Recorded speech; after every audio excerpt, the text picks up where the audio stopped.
Un joueur sur la colère me pousse et me traite sur un plus de sale noir ou un truc comme ça. Ça se fait pas, ce que tu fais là, voilà, donc ferme ta bouche. Est-ce qu'il y a un psy dans le club? Est-ce qu'il y a... Non, il n'y en a pas.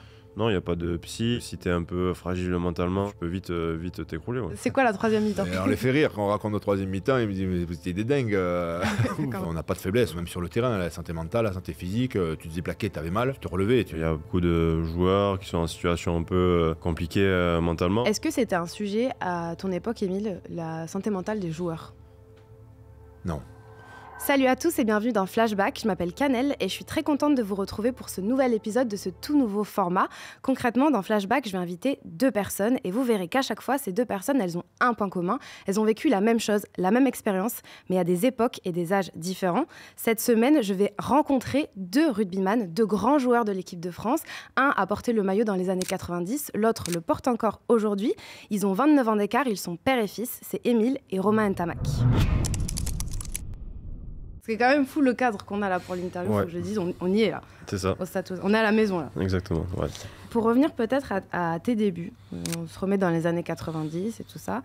Moi, c'est une question que je me pose assez naturellement, qui est que du coup, t'es peut-être l'un des premiers, du coup, t'es métis. T'es l'un des premiers métis en équipe de France. Comment ça se passe pour toi à ce moment-là? Alors, je n'étais pas le premier, parce qu'il y avait eu Serge Blanco, qui était quand même une légende avant. Avant lui, il y avait Roger Bourgarel aussi, un ancien. Mais t'es l'un des premiers, ça fait pas beaucoup, 3. À cette époque-là, il n'y en a pas beaucoup. Ouais. C'est vrai que je les compte, moi, quand j'en croise sur le terrain, j'en croise pas beaucoup. Parce que le rugby était un sport universitaire. L'histoire fait qu'à un moment, voilà, c'était pas aussi populaire, pas aussi démocratisé que ça l'est aujourd'hui. Donc forcément, les gens de couleur étaient plus dans le populaire. Il n'y avait pas encore, je dirais aussi, l'échange qu'on a aujourd'hui en richesse, c'est-à-dire de joueurs étrangers, de joueurs polynésiens qui viennent des îles, même étrangers, les Samoa, les Néo-Zélandais, qui apportent de la couleur aussi, qu'il n'y avait pas. Il n'y avait pas ces échanges. Les joueurs grandissaient par territoire, par terroir même. Bien sûr, donc ouais. j'étais un des premiers, ouais, donc forcément beaucoup comparé à l'exemple de Serge Blanco, mais avec le cœur de faire aussi bien que lui, sinon mieux. Ouais, c'était un moteur. Et est-ce qu'on t'a fait des remarques, ou est-ce qu'il y avait des regards, des choses qui t'ont fait te sentir pas bien ou...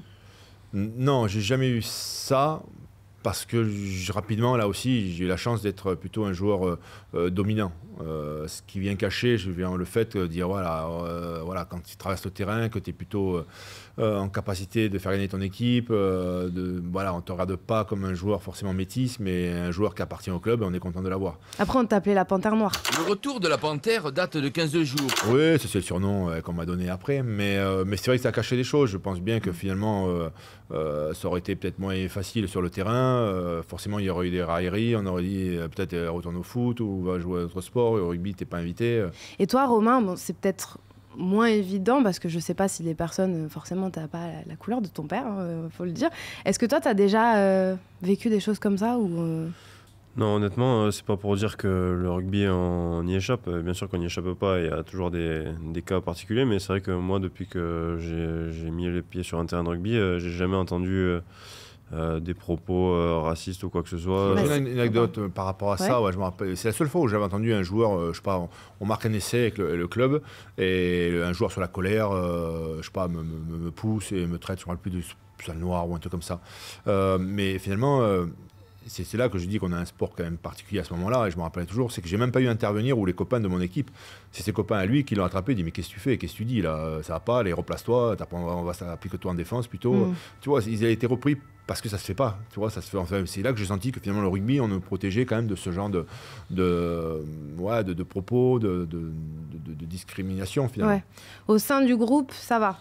Au sein du groupe, et même l'adversaire, il n'y a pas eu corps. J'ai vu des copains, des collègues à lui, de son équipe, le reprendre, de dire ça se fait pas, ce que tu fais là, donc ferme ta bouche, replace-toi plutôt. Et justement, là, je posais la question au sein du groupe parce que j'ai vu, et peut-être que vous avez vu passer ce qui s'est produit il y a quelques jours, là, après la défaite de Clermont face à Toulouse. Il y a 2 joueurs, du coup, fidjiens à Clermont, qui sont noirs. Et ils ont été victimes d'injures racistes sur les réseaux. Je ne sais pas si vous avez vu passer ça. Et si vous entendez ce genre de... Vous en avez entendu parler? Oui, bien sûr. Toi, tu en as entendu parler aussi? Ouais, encore une fois, c'est des dérapages qu'on ne contrôle pas. En plus, sur les réseaux sociaux, ça va tellement vite. C'est tellement facile d'écrire tout et n'importe quoi derrière un écran.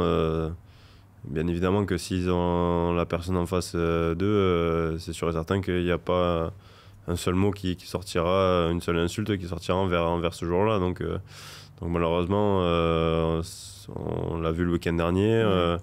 Le mieux, c'est que ça ne se reproduise plus jamais, mais on sait très bien que les dérives sur les réseaux sociaux, c'est assez compliqué. Et puis, que ce soit dans notre sport, dans plein d'autres sports, même dans la vie en général, ça arrive tellement fréquemment et régulièrement que c'est malheureux. Mais c'est clair qu'il faut évidemment soutenir les joueurs qui en sont victimes.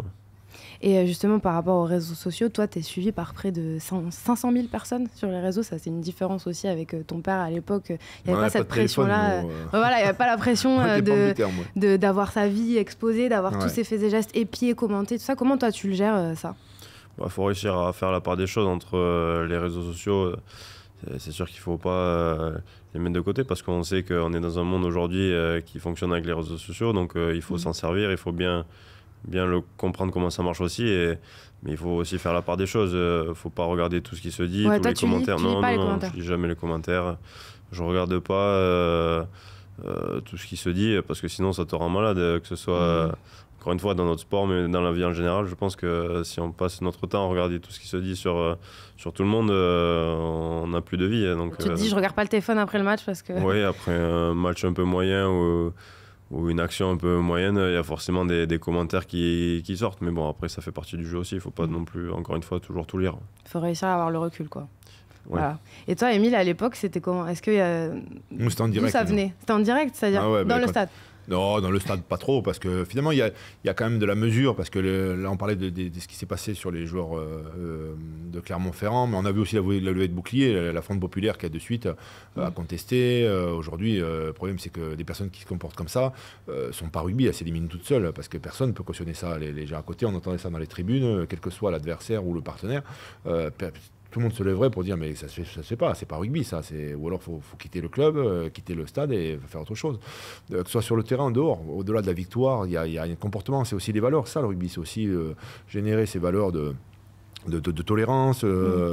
Si tu prends ce comportement-là, c'est que t'as rien à faire dans le rugby. Donc nous c'était plus en direct. C'était tu sortais en ville, vous n'avez pas été bon ce week-end, donc on avait des critiques en direct. On rasait les murs, voilà, comme tout le monde. On allait au café et on disait pas terrible ce week-end.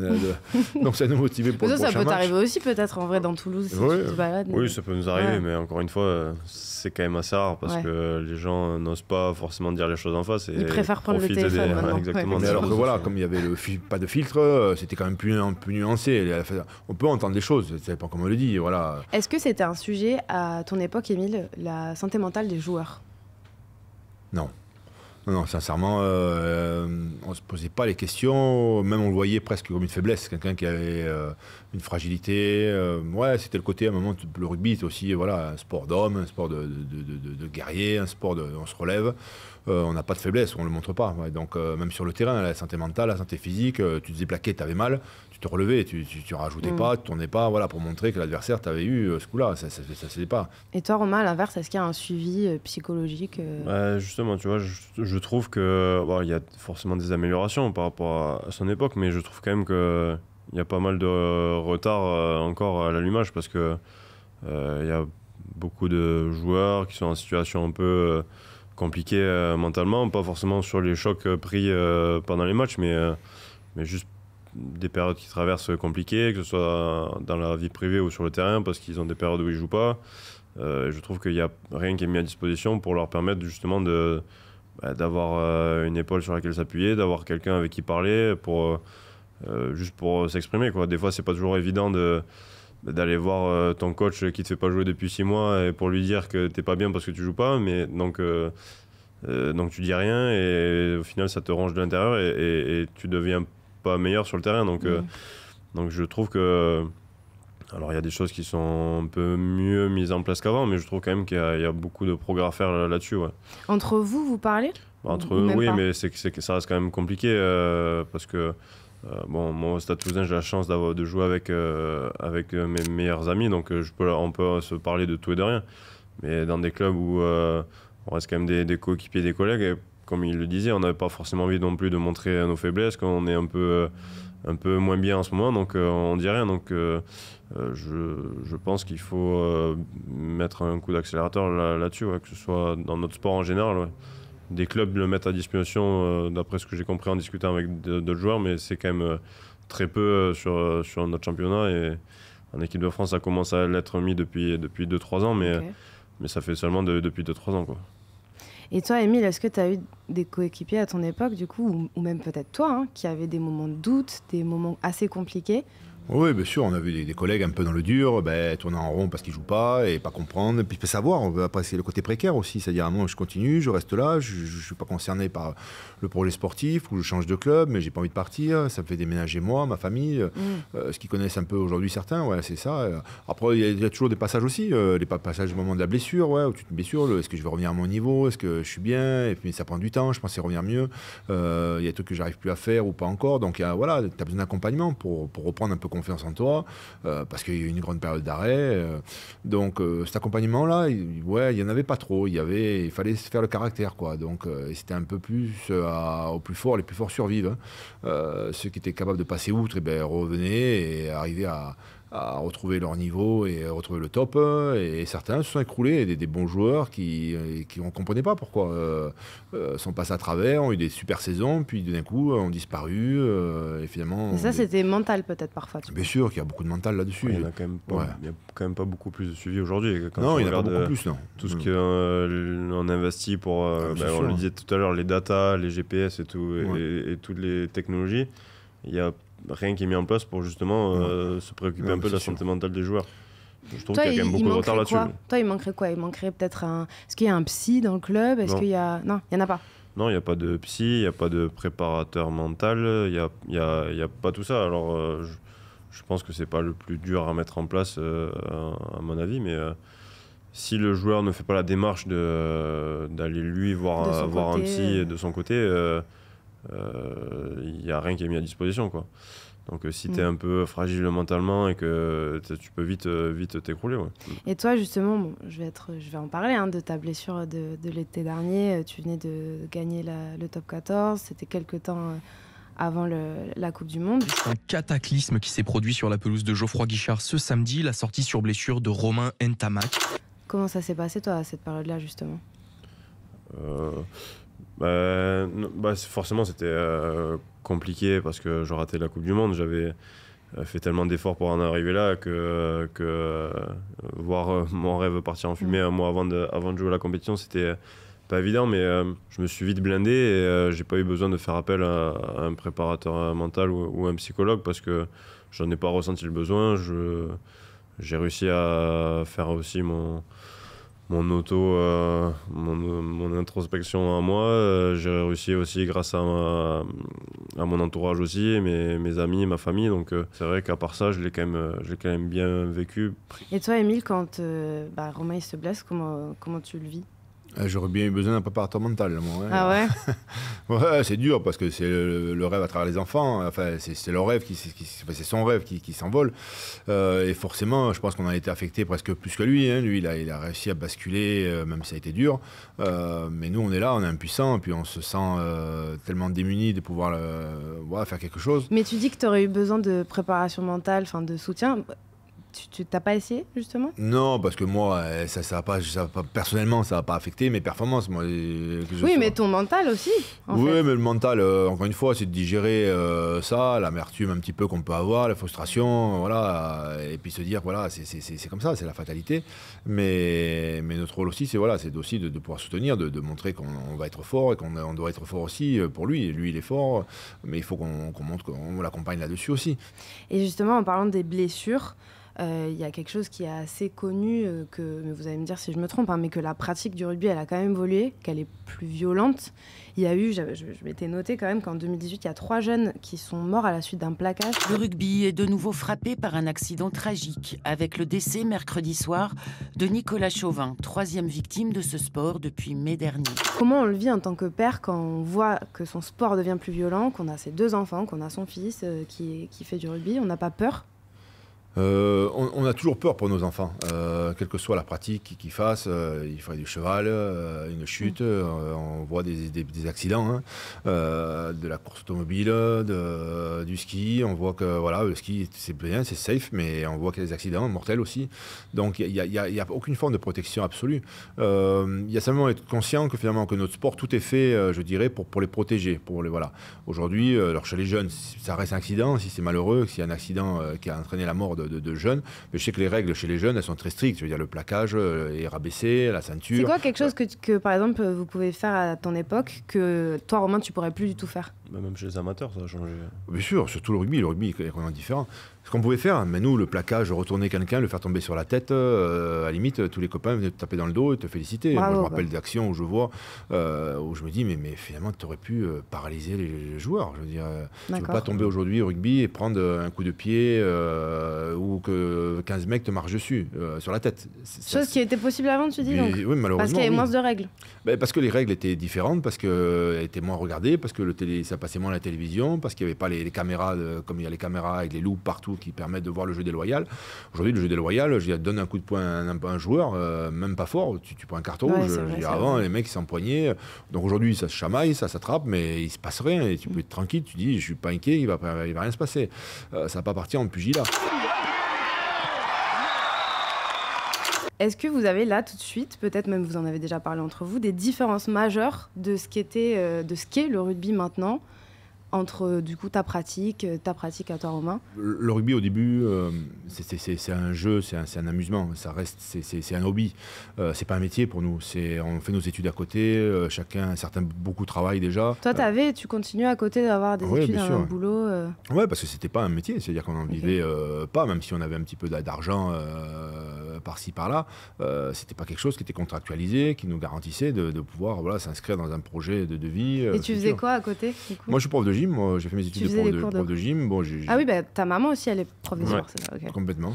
C'est là qu'on s'est connus d'ailleurs, et donc on définissait tous notre carrière en plus du rugby. Donc c'est vrai que c'était un plus que le rugby. C'était aujourd'hui le rugby, quand il est passé professionnel, il a amené des avantages financiers, mais il a aussi amené des devoirs aussi, beaucoup, des contractualisés, des présences obligatoires. Toi, tu le sens du coup, cette pression-là de te dire c'est qui tout double, je mise tout, c'est le rugby ou rien. Est-ce que toi-même tu te dirais il faudrait que je fasse un autre boulot? Ça, c'est quelque chose que tu envisages comme ton père qui à l'époque était prof de rugby? Non, moi, c'est complètement différent parce que moi j'ai pas grandi là-dedans. Moi je suis pas... Déjà à 15-16 ans, quand on est dans des pôles sport, on est déjà un peu dans un cadre presque professionnel, même si on a les cours à côté, qu'il faut passer le bac, etc. Mais on est quand même...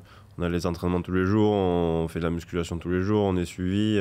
Et donc ça, c'est les changements sur le terrain, mais il y a quelque chose dont on n'a pas parlé, on n'a pas parlé de la troisième mi-temps. 20h, la deuxième nuit de la pré-finale peut commencer. Les joueurs surveillent amoureusement la nouvelle fiancée et savourent leur bonheur. Est-ce que c'était un peu plus open bar avant que maintenant? C'est quoi la troisième mi-temps? Alors les fait rire quand on raconte notre troisième mi-temps, ils me disent mais vous étiez des dingues, c'est pas possible ce que vous faisiez.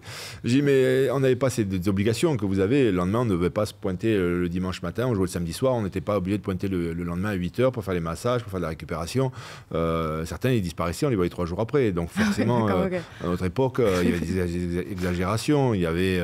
Là on boit, on fume, il y avait tout possible, voilà. Alors, bien sûr, en respectant encore les lois classiques quand même. Mais par contre, moi, il n'y avait pas d'inquiétude parce que finalement, tu avais entraînement que le mercredi suivant. Donc, je parle vraiment des débuts du rugby. Tu n'avais pas de contraintes finalement d'avoir peur de se faire mal parce qu'on a trop bu ou parce qu'on s'est couché tard. Tu as une anecdote comme ça qui te vient en tête que tu pourrais nous raconter d'une troisième mi-temps? Que tu peux pas en raconter, mais t'en as. Non, mais il y a tout ce qui était lié au troisième mi-temps, mais qui peuvent retrouver eux en fin de saison, je dirais, quand ils font une fin de saison, ils savent que c'est le dernier match, tu as gagné, tu célèbres un titre. Les mecs qui courent dans la fontaine sur la place du Capitole, ou qui sont rentrés, ils dormaient, ils sont retrouvés, ils sont réveillés, ils ne savaient pas où ils étaient, dans quel pub, c'est des choses, on en rigole, mais on sait qu'il n'y a pas de contraintes derrière, Et toi, c'est quoi du coup la troisième mi-temps maintenant? Ça ressemble à quoi alors, avec toutes ces nouvelles contraintes? Bon, non, il y en a toujours des troisième mi-temps sympas, évidemment, mais c'est quand même... on peut le faire, mais on reste quand même mesuré, on va boire un coup ou deux et on rentre à la maison se reposer, quoi. Donc Donc c'est plus pour décompresser du match et que faire la bringue comme le faisait avant. En plus, même si je sais qu'il y a quand même des belles bringues qui ont été faites, qui nous ont été racontées par quelques anciens du club, ce qui nous rabâche à chaque fois, c'est que l'avantage qu'ils avaient eux, c'est qu'il n'y avait pas les téléphones, il n'y avait pas les réseaux sociaux. C'est ça, il n'y a plus de preuves que tu finis dans la fontaine. Voilà, donc c'est vrai qu'aujourd'hui, dès que le dernier match est là, qu'on a un titre à fêter, bon là c'est un peu plus quand même open bar, on se lâche plus parce que la saison déjà elles sont longues, donc on décompresse de ça, et puis en plus quand il y a un titre à la clé, on le fête comme il se doit aussi. Et comment ça se passe quand tout ça s'arrête, quand on n'est plus joueur, quand on n'est plus dans cette intensité? Donc toi je sais que tu travailles toujours au sein du staff du Stade Toulousain, si je dis pas de bêtises, mais comment, on parle souvent de la dépression du sportif post-carrière de joueur, comment ça se passe? Quand ça s'arrête, il vaut mieux l'avoir anticipé. Ouais. Il vaut mieux l'avoir anticipé, décidé même, pour ne pas le subir, pour ne pas le vivre avec trop de frustration. Il y a un manque, quoi qu'il arrive, c'est-à-dire les premiers matchs où tu n'y es pas, tu auras les copains, les anciens, tu te dis j'aurais pu faire un peu plus. Et puis tu comprends aussi pourquoi c'était temps d'arrêter, parce que finalement, tu sens que voilà, ces efforts-là de préparation, tu les fais moins aussi, donc forcément le résultat... Ton corps, il suit moins. Exactement, tout suit moins. Le temps passe aussi. C'est-à-dire qu'à un moment, moi j'ai arrêté à 35 ans, les générations qui arrivaient derrière, tous mes copains avaient arrêté de ma génération. J'avais vu éclore de nouvelles générations de jeunes, mais de leur délire, ça me rappelait nous quand on démarrait, mais toi, t'étais peu dans le même si on est partenaire à ce moment-là.